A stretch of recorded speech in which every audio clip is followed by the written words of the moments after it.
নমস্কার বন্ধুরা, Lily's kitchen লীলাবতীর হেঁসেলে আমাদের আজকের রান্না সম্পূর্ণ নিরামিষ ভোগের খিচুড়ি। আমি একটা কড়াই বসিয়ে দিয়েছি। কড়াইটা গরম হয়ে গেলে এতে দিয়ে দেব 1 কাপ মুগের ডাল। মিডিয়াম ফ্লেমে ডালটাকে আমরা লালচে করে ভেজে নেব। ডাল ভাজা হয়ে গেছে, এবার আমরা এটাকে তুলে নেব। এইভাবে লালচে করে আমরা ডালটা ভেজে নিয়েছি। খেয়াল রাখবেন যেন ডাল পুড়ে না যায়। এবার আমরা ডালটা জল দিয়ে ধুয়ে নেব, ভিজিয়ে রাখার দরকার নেই। কড়াইতে দিয়ে দেব 3 টেবিল চামচ সর্ষের তেল। তেল গরম হয়ে গেছে, এবার আমি নারকেল কুচি দিয়ে দেব।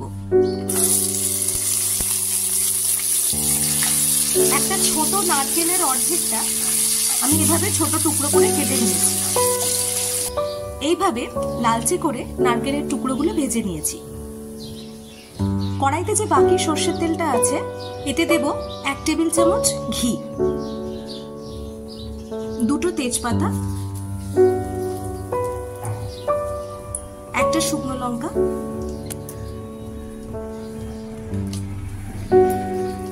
4-5টা ছোট এলাচ, 1 চা চামচ গোটা জিরে। এতে দিয়ে দেব 1 টেবিল চামচ আদা বাটা, বা আমি এখানে আদা গ্রেট করে নিয়েছি, আপনারা তাও করতে পারেন।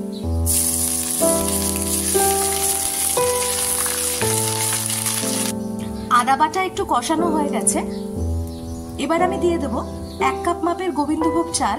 আমি চালটা আগে থেকে ধুয়ে জল ঝরিয়ে রেখেছি।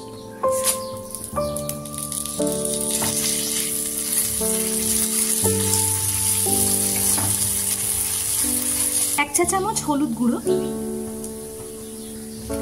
1 চা চামচ লাল লঙ্কা গুঁড়ো, 1 চা চামচ মতো নুন। এই সব গুঁড়ো মশলার সাথে চালটা একটু ভালো করে কষিয়ে ভেজে নেব। এবার দিয়ে দেব আগে থেকে ভেজে ধুয়ে জল ঝরিয়ে রাখা মুগ ডাল।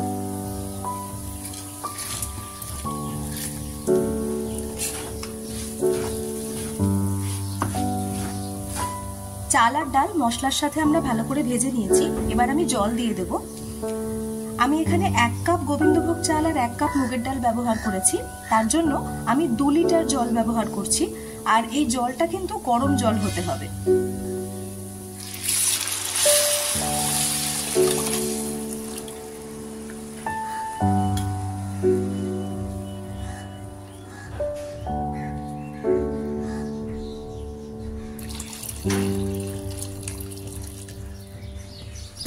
এবারে জলটা ভালো করে ফুটতে দিতে হবে। জলটা ভালো করে ফুটে গেছে, এবার এই ভেজে রাখা নারকেলের টুকরোগুলো এর মধ্যে দিয়ে দেব।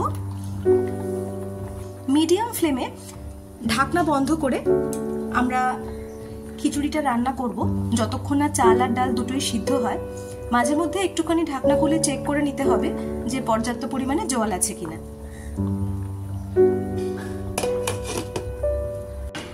প্রায় 15 মিনিট হয়ে গেছে, আমাদের খিচুড়িটা সিদ্ধ হচ্ছে।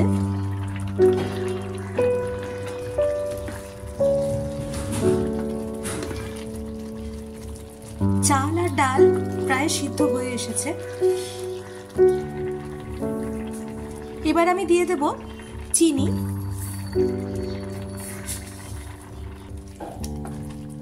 ভালো করে মিশিয়ে নেব।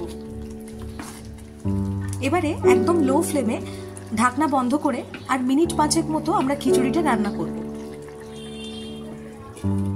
এবার আমরা ভোগের খিচুড়ি রান্নার লাস্ট স্টেপে এসেছি। 2 টেবিল চামচ ঘি দিয়ে দিলাম, 1 চা চামচ কাশ্মীরি লাল লঙ্কা গুঁড়ো। ঘি আর কাশ্মীরি লাল লঙ্কার তড়কাটা খিচুড়িতে দিয়ে দেব।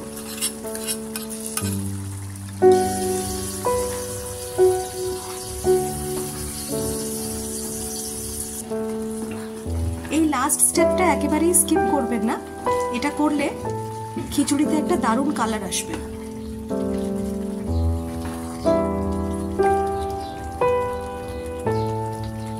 খিচুড়ি একদম রেডি। এবার আমরা এটাকে সার্ভ করব। আমাদের সম্পূর্ণ নিরামিষ ভোগের খিচুড়ি একদম রেডি। আমরা এটা সুন্দর করে সার্ভ করে নিয়েছি। সাথে আপনারা সার্ভ করতে পারেন বেগুনি, ভাজা, টমেটোর চাটনি, এই সব কিছু দিয়ে আপনারা পরিবেশন করতে পারেন। আপনারা দেখলেন যে ভোগের খিচুড়ি রান্না করা খুবই সহজ, শুধু মাপগুলো একটু ঠিকঠাক রাখতে হয়। বিভিন্ন ভার্সন আছে এই রান্নাটির। লিলিস কিচেন, লীলাবতীর হেঁসেল স্টাইলের ভোগের খিচুড়ির রেসিপি শেয়ার করলাম আপনাদের সাথে। যদি ভিডিওটি ভালো লেগে থাকে তাহলে অবশ্যই লাইক আর শেয়ার করে দেবেন, আমাদের চ্যানেলটি সাবস্ক্রাইব করে দেবেন। আজকের মতো এইটুকুই, আবার দেখা হবে অন্য কোনো রেসিপি নিয়ে। ভালো থাকবেন, ধন্যবাদ।